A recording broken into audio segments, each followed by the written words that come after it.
Man, I'm still processing a lot of stuff that I went through. When you're in the entertainment business, I have a big personality. For the people who really know me privately out there who might be watching, I have a big personality. Back in the 70s and I would say the 80s, I would say the 90s, I was cut up, I was sharp. I had to cultivate my look. I had gaps in every one of my teeth. I had to get back in my day, we call it the blowout kit, but I had to get the curl and texturize my hair because this guy said my hair was so beady, looked like a rabbit shitting on my head. And that's, if you ever seen Little Rabbit Pellets, they talked about me like a dog when I was a kid because, being dark skinned, the women talked about me. Back in the day, before, the turn of the civil rights movement and beyond, if you were my complexion, it was like you had the plague. So I wasn't prepared for the attention that I got. And then there's some people just drawn to your energy. I was sharp. I kept myself sharp. If you have a picture of me on rock, I'm dark, I'm sharp, got my hair's faded, and that attracts women, and then, I start making the money. All of that lifestyle is attractive to women, men and women. And, I didn't handle it well. And I'm one to say it would have been easier had I not tried to build that inside of my career. If I wasn't married, me moving around, me having fun, it wouldn't have been a big issue. But trying to do that inside of your marriage is very difficult. And I think I made that clear. I don't blame my wife one iota, my ex-wife. Has she been the best, perfect wife in the world, and she has her own stuff, I still would have messed it up. And I think the only way you grow is to understand why it happened, how it happened. And, we heard of groupies, they everywhere, And then there are some legitimate women who I've met who really like you, are attracted to you, or like your personality. So it's a lot to handle as we see things unfolding in the media right now. And we see, and just so you know, do your research, the divorce rate in Hollywood is about 97 to 98%. So it's a tough business to have a stable relationship in. So in the sense you had issues with groupies then coming on to you. I don't think I have an issue with the groupies. I don't think I had an issue with groupies. It's just when you do, like when we did Rock, you come off the set, man, it's like 25 women waiting to meet you, and Charles Dutton and all of us.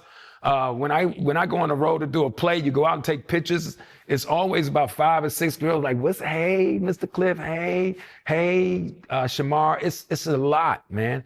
I did the Cali Love video. I'm coming. 2Pac, Chris Tucker. You go back to the hotel, there's 100 women outside the hotel. You got to be grounded, man. You got to be disciplined, And we're not talking to no underage stuff. So please don't misquote me. I'm talking about grown adults, I don't condone anybody because I have a daughter and I have a son and I have a stepson. And I don't condone anybody that crosses the line with young people. But I'm talking about older women, younger women, 25, 30, 35, some of the older women. There's some young women that just like older guys. So it's a lot to handle. And I'm grateful that I'm out of that period. And I'm not mad at groupies. Don't get me wrong. They love who they love. Again, on the Cali Love video, that was my first huge video. And it was just girls and older ladies too, who I've been to the All-Star games. It's beautiful women everywhere that love entertainers and ball players and handsome men or dark men or older men. And I don't have a problem with it. I think it becomes a problem when you're married, when you are not respectful, when you put your hands on people, or when everything is not consensual. But at the end of the day, it's just beautiful. It's people out there that love entertainers, I met a girl, she said she moved from Philadelphia to New Jersey just to be around a big time entertainer. I'm not gonna mention his name because every time I mention the name, I get in trouble. But that's how it goes, All I'm going to say to everybody out there, don't judge until you've been there, because it's a hell of a lifestyle. And I was a guy, man, I've never done, real hard drugs. I've never done cocaine. I've never really been a weed smoker. I didn't start drinking until I was 26 years old because I had alcoholism in my family and I wanted to be able to handle myself, when I drank. But it still got the best of me. I didn't know how to handle money. I've given away more than I made almost. They don't talk about that part. I've shared a lot of money. I've helped a lot of people. And,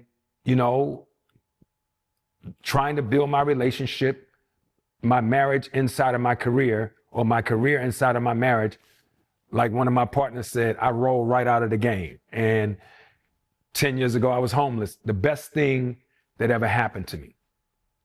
And the reason I'm going to say that is I was in Toronto and I was going through it mentally and spiritually. And I remember this pastor said to me, he says, sometimes God got to put you in a mess to clean you up.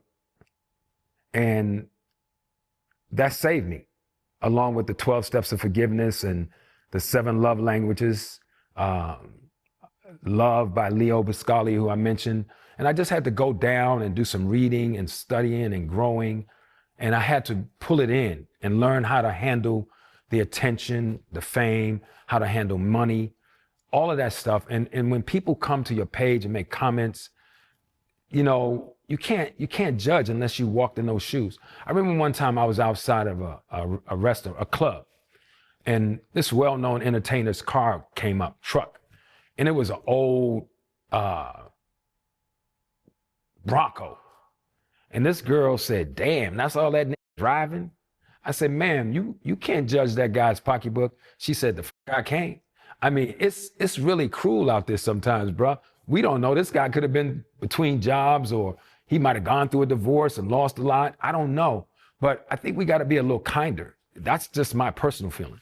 But it's a lot to handle. And we're seeing it playing out. I don't want to say anybody's names, but we're seeing entertainers and ball players fall all over because it's a lot of pitfalls. There's a lot of people out there trying to set you up. It's a lot of stuff. And I'm not saying that we don't move and sometimes we move with security. In my early days, I didn't move with security. But we've seen basketball players, and I'm not saying everybody's innocent. And that's not an excuse. But I'm saying don't judge until you get in those shoes and we see how you handle it. I can tell you, and stopping right here, I didn't handle it well. And I'm blessed to be alive. If I hadn't, and we're going to talk about wellness, had I not met my girl 10 years ago, I wouldn't be sitting right here, because when I met her, I was 70 pounds heavier and I was at stroke level. I probably would be dead right now. And that's not a joke.